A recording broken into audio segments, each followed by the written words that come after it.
இன்றைக்கி நம்ம இந்த வீடியோவில் எதை பற்றி பார்க்க போகிறோம் அப்படின்னா, ஏன் எல்லாராலையும் ஐடி ஜாப்ஸ் வாங்க முடியல, எல்லாரும் எந்தெந்த இடத்துல லேக் ஆகுறாங்க அப்படின்ற ரீசன் தான் பார்க்க போகிறோம். ஏன் ஐடி ஜாப்ஸ் எல்லாரும் வாங்க முடியல அப்படின்றதுக்காக மெயினாக 6 ரீசன்ஸ் இருக்குது.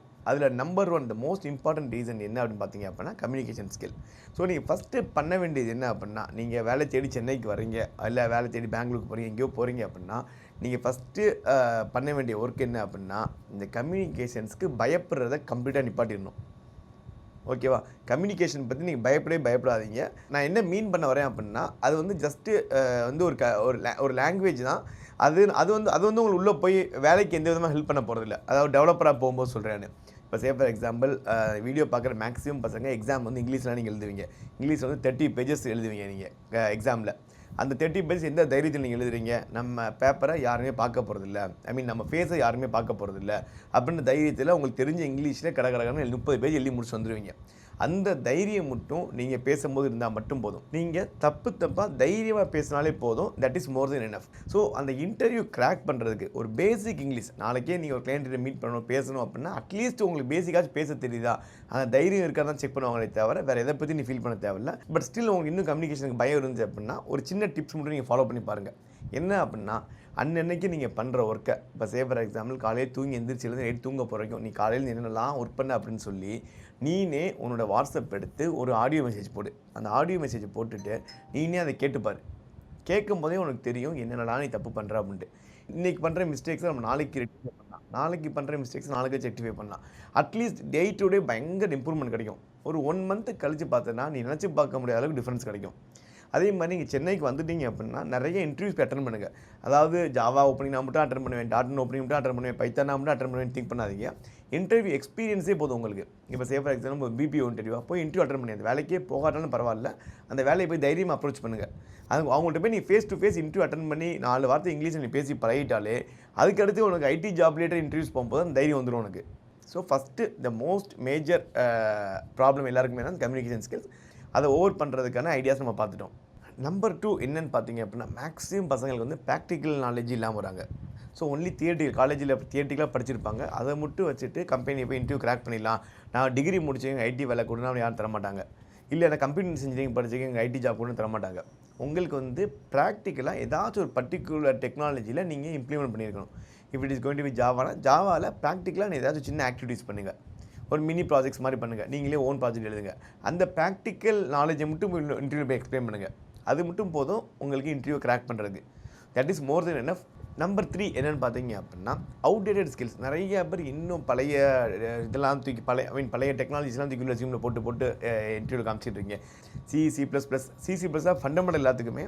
பட் ஸ்டில் நிறைய பேர் ஏதாச்சும் ஃப்ரேம் ஒர்க்கோட பேசிக் இன்ஸ்டாலேஷன்ஸ், பேசிக் ஸ்ட்ரக்சராச்சு கற்றுக்கோங்க. ஃப்ரேம் ஒர்க்ஸ் தான் இன்றைக்கி எல்லாமே யூஸ் பண்ணுறாங்க. ஸோ ஃப்ரேம் ஒர்க்ஸ் என்னென்னு கற்றுக்கோங்க.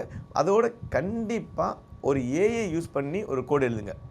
ஏஐக்கு நீங்கள் ப்ராம்ப்ட் கொடுக்கணும். நீங்கள் இன்டர்வியூவில் போகும்போதே சொல்லணும், நீங்கள் ஏஐ யூஸ் பண்ண ஆரம்பிக்கிறீங்க அப்படின்னு சொல்லிட்டு நீங்களே வாலண்டியாக உங்களுக்கு ப்ரூவ் பண்ணணும். ஸோ நீங்கள் என்ன சொல்லணும் அப்படின்னா, நான் ஒரு ப்ராஜெக்ட் பண்ணியிருக்கேன், அந்த ப்ராஜெக்ட்ஸில் இந்த ஏஐயில் இந்த ஹெல்ப் நான் வாங்கிட்டேன். ஸோ புரியுதா நான் சொல்ல வர்றது என்ன பாயிண்ட் அப்படின்னா, ஏஐயை யூஸ் பண்ணி நீ கோடு எழுதுற அப்படின்றது அவங்களுக்கு தெரியணும். ஏன்னா நீங்கள் எல்லா கம்பெனியுமே டெவலப்பர்ஸ் எக்ஸ்பெக்ட் பண்ணுறது என்ன அப்படின்னா, ஏஐயை யூஸ் பண்ணி நீ கோடு எழுதினாலும் கேட்கவே செய்வாங்க. ஏன்னா கோடு அவ்வளோ எஃபிஷியண்டாக இருக்கும் அந்த ஏஐக்கு, அந்த ஏஐட்டு நம்மளுக்கு வரும்போது. ஸோ நீங்களே வாலண்டியராக ஏஐயை யூஸ் பண்ணி நான் கோடு எழுதுனேன்றதை அவங்கள்ட்ட ப்ரூவ் பண்ண ட்ரை பண்ணுங்கள். ஸோ நம்ம டெக்னாலஜிஸ்க்கு ஏற்ற மாதிரி நம்ம வந்து அப்டேட்டாக இருக்கோம் அப்படின்றத இன்டர்வியூருக்கு நம்ம கண்டிப்பாக காமிச்சே ஆகணும். இது வந்து நம்பர் 3. நம்பர் 4 என்ன அப்படின்னு பார்த்தீங்கன்னா, நோ கிளியர் கெரியர் பாத்.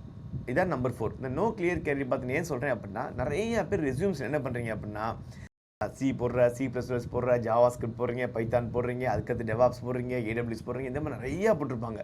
ஸோ நீ ஒரு ஃப்ரண்ட் அண்ட் டெவலப்மெண்ட்டில் ஸ்ட்ராங்காக இருங்க. Java script and react JS இது ரெண்டுமே பயங்கர ஸ்ட்ராங்காக இருக்கணும். அப்படி இருக்கணும் ஜாவா ஸ்கிரிப்ட் வித் ஆங்குலர் அப்படி இருக்கணும். இல்லை பேக் எண்டாக ஜாவா மட்டும் போதும், இல்லை பைத்தான் மட்டும் போதும், இல்லை .NET மட்டும் போதும், இல்லாட்டி நோட் ஜேஎஸ் அது மட்டும் போதும், இது மட்டும் பேக் எண்டுக்கு போதும். இல்லை நீ வந்து டெப்ளாய்மெண்ட் லேட்டர் போறியா, அப்போ டெவாப்ஸ் AWS மட்டும் போடுங்க. எல்லாமே போட்டுக்கிட்டே இருந்தீங்க அப்படின்னா எல்லா டைப் ஆஃப் ஏரியாவில் கொஸ்டின்ஸ் கேட்பாங்க. அவனால் கண்டிப்பாக எல்லாத்தையும் ஆன்சர்ஸ் பண்ண முடியாது. ஸோ உன்னுடைய பாத்தை வந்து கிளியராக ஃபிக்ஸ் பண்ணிக்கோ. நீ ஃப்ரண்ட் அண்ட் டெவலப்பர் தான் சூஸ் பண்ணுறியா, இல்லை பேக் எண்டுக்கு சூஸ் பண்ணிட்டு இருக்கியா, பக்கா ஸ்ட்ராங்காக இருக்கியா, இல்லை டெப்ளாய்மெண்ட்டில் இருக்கியா, இல்லை ஏதாச்சும் ஒன்றில் பயங்கர ஸ்ட்ராங் ஆகிட்டு மற்றதில் வாட் இஸ் வாட் தெரிஞ்சிருக்கா அப்படின்னா நம்ம இன்டர்வியூவில் சொல்லிடணும் இது வந்து டெப்த் ஸ்கில் இருக்குது, இல்லை வாட் இஸ் வாட் எனக்கு தெரியும் அப்படின்ட்டு. சும்மா எல்லாமே எனக்கு தெரியும்னு சொல்லி தயவுசெய்து ரெஸ்யூமில் மென்ஷன் பண்ணாதீங்க. அதோடு சேர்த்து இந்த டேட்டா ஸ்ட்ரக்சர்ஸ், இல்லை நெட்வொர்க்கிங், ஆப்ரேட்டிங் சிஸ்டம்ஸ் எல்லாம் பழைய காலத்து ரெஸ்யூம்ஸ் அதுவும் இன்னும் நிறைய பேர் யூஸ் பண்ணிட்டு இருக்காங்க. ஸோ நம்பர் 4 நம்ம சொன்ன மாதிரி நோ கிளியர் கரியர் பார்த்துருக்கு. ஸோ உன்னோட கரியர் பார்த்த இந்த டெக்னாலஜிலாம் சொல்லி ஃபிக்ஸ் பண்ணிடுங்க. அதை ஃபோக்கஸ் பண்ணி நீங்கள் இன்டர்வியூவை பிளான் பண்ணிக்கோங்க. Okay, number 5 the most important என்னென்னா இந்த ரெஸ்யூம் ப்ரிப்ரேஷன்ஸ். ரெஸ்யூம் ப்ரிப்ரேஷன்ஸில் என்ன நிறைய பேர் ப்ராப்ளம் ஃபேஸ் பண்ணுறாங்க அப்படின்னா, யாருமே ரெஸ்யூம் ஓனாக எழுதுறதில்ல. என்ன பண்ணுறாங்கன்னா அவங்க ஃப்ரெண்டுகிட்ட ஒரு ரெஸ்யூம் வாங்குறாங்க, அந்த ரெஸ்யூம் அப்படியே எடிட் பண்ணி name, mobile number, email ID, address மட்டும் சேஞ்ச் பண்ணி அப்படியே சப்மிட் பண்ணிடுறீங்க. ஸோ அந்த தப்பு மட்டும் தயவு செஞ்சு பண்ணாதீங்க. உங்கள் ரெஸ்யூமை இந்த ஃபார்மெட்லாம் பிரச்சனையே கிடையாது. உங்கள் ரெஸ்யூமை நீங்களே ஓனாக பில்ட் பண்ணுங்கள். ஈச் அண்ட் எவ்ரி லெட்டர்ஸ் அதில் இருக்க ஒவ்வொரு எழுத்து வந்து நீங்களே ஓனாக டைப் பண்ணதாக இருக்கணும். எங்கேயுமே காப்பி பேஸ்ட் பண்ணக்கூடாது. நீங்களே ஓனாக டைப் பண்ணுற சுச்சுவேஷன் வரும்போது என்ன அட்வான்டேஜ் நடக்கும் அப்படின்னா, உனக்கு தெரிஞ்சதை மட்டும் தான் நீ கண்டிப்பாக அங்கே போடுவேன். ஒருத்தர் காப்பி பேஸ்ட் பண்ணும்போது நம்ம எதுவுமே கவனிக்க மாட்டோம். நீனா டைப் பண்ணும்போது இப்போ உனக்கு ஆப்ரேட்டிங் சிஸ்டம்ஸ் பற்றி எதுவுமே தெரில அப்படின்னா நீ கண்டிப்பாக ஆப்ரேட்டிங் சிஸ்டம்ஸ்ன்ற வார்த்தையை யூஸ் பண்ணவே மாட்டேன். ஏன்னா உனக்கு என்னென்ன டைப் பண்ணும்போது தெரிஞ்சிடும், ஐயோ நம்மளுக்கு தெரியலையே அப்படின்ட்டு. அதனால் உன்னோடைய ரெஸ்யூமை நீயே ஓனாக ப்ரிப்பேர் பண்ண. ஈச் அண்ட் எவ்ரி லெட்டர் வந்து உன்னுடைய ஓன் லெட்டராக இருக்கணுமே தவிர வேறு இடத்துல காப்பி பேஸ்ட் பண்ணவே கூடாது. இது வந்து நம்பர் 5. நம்பர் 6 இது ரொம்ப இம்பார்ட்டண்ட். இது வந்து மார்க் இன்டர்வியூஸ். நீ ஒரு இன்டர்வியூக்கு போகிறதுக்கு முன்னாடி தயவு செஞ்சு மார்க் இன்டர்வியூஸ் ப்ரிப்பேர் பண்ணிக்கோங்க. மார்க் இன்டர்வியூஸ் என்ன அப்படின்னா, நீங்களே உங்கள் ஃப்ரெண்ட்ஸ் சர்க்கிளில் நீங்களும் உங்கள் ஃப்ரெண்ட் 2 பேர் இருக்கீங்க, நீ ஒரு ரெஸ்யூமை தூக்கி அவர்கிட்ட கூட அவங்க அந்த பையன் 4 கொஸ்டின்ஸ் கேட்பாங்க. ஃபன்னாக கூட இருக்கட்டும், ஃபன்னாக காமெடிக்கோ பண்ணிக்கோங்க. பட் அதுலேருந்து ஒரு 4 கொஸ்டின்ஸ் கேட்கும்போது நீ ஆன்சர் பண்ண ட்ரை பண்ணும்போது அதே ட்ரை வந்து நீ இன்டர்வியூ ஃபேஸ் பண்ணும்போது அந்த உனக்கு அது ஹெல்ப்ஃபுல்லாக இருக்கும். இங்கே நீ ஒரு விஷயம் ட்ரை பண்ணியிருப்பா, ஒரு வார்த்தை வந்து உனக்கு வந்திருக்காது. நம்ம ரொம்ப யோசிச்சு பண்ணியிருப்போம், ஒரு வார்த்தையை ஆன்சர் பண்ணியிருப்போம். அந்த ஒரு பர்டிகுலர் வார்த்தை நம்ம டேரக்ட் ரியல் இன்டர்வியூ போகும்போது ரொம்ப ஈஸியாக வாயிலிருந்து வரும். ஸோ அதனால் மேக்ஸிமம் மோர் மார்க் இன்டர்வியூஸ் அட்டெண்ட் பண்ணுங்கள் உங்கள் ஃப்ரெண்ட்ஸுக்குள்ளே. இல்லாட்டி அப்படி இல்லையா, ஃப்ரெண்ட்ஸ் இல்லையா, நீங்களே மாடியில் உட்காருங்க. இல்லாட்டி சாட் ஜிபிடி இருக்குது, சாட் ஜிபிடியை நீங்களே ஒரு கொஸ்டின்ஸ் கொடுத்துரு, இல்லை எனக்கு ரிப்பீட்டாக கொஸ்டின் கேள்வி ஆன்சர் பண்ணுறேன் அப்படின்னு சொல்லி அது அழகாக கொஸ்டின் கேட்கும் உங்களுக்கு. அதனால் தயவு செஞ்சு மார்க் இன்டர்வியூஸ் நிறைய அட்டெண்ட் பண்ணுங்கள். ஓகேவா? இன்டர்வியூ பற்றி எதுவும் பயப்படாதீங்க.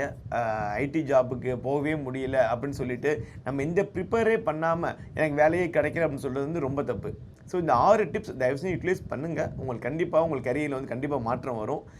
நீங்கள் எங்கேயும் போய் கோர்ஸ் படித்தோ இல்லை கெரியர் கைடன்ஸ்க்கு ஃபீஸ் கட்டணும்னு அவசியம் கிடையாது. இந்த டிப்ஸை கொஞ்சம் ரெகுலராக ஃபாலோ பண்ணுங்கள்.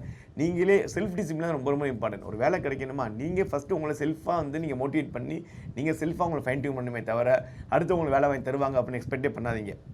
உங்களுக்கு ஐடி ரிலேட்டட் ஜாப்ஸில் ஏதாச்சும் டவுட் இருந்துச்சு, கொரி இருந்துச்சு அப்படின்னா நீங்கள் எப்போலாம் சென்னையில் வந்து என்னை மீட் பண்ணலாம். எதுக்கும் சார்ஜ்லாம் பண்ண மாட்டாங்க வந்து மீட் பண்ணுறதுக்கு. எத்தனை வாட்டையும் வந்து என்னை மீட் பண்ணலாம். Monday to Saturday I will be available in Chennai office. You can come and meet me at any time. Thank you so much guys. All the very best.